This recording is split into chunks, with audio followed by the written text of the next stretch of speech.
বোন আমার, 12 বছর 15 বছর বয়সে তুমি কেন বিবাহের পূর্বে আরেকজনকে তোমার শরীর ধরতে দাও?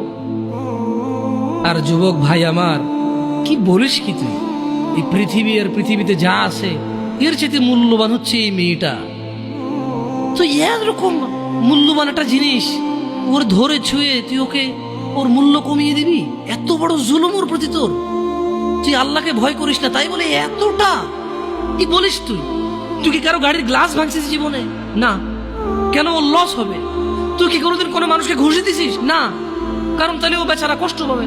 তুই কি জীবনে কারো পেটে ছুরি ঢুকাইতেছিস? না। ও মরে যাবে, তাহলে ওর ফ্যামিলি ক্ষতিগ্রস্ত, লসে পড়ে যাবে। তুই কি কারো টাকা মারছিস কোনোদিন? না। তাহলে ওর ফ্যামিলি টাকার কারণে কষ্ট পাবে।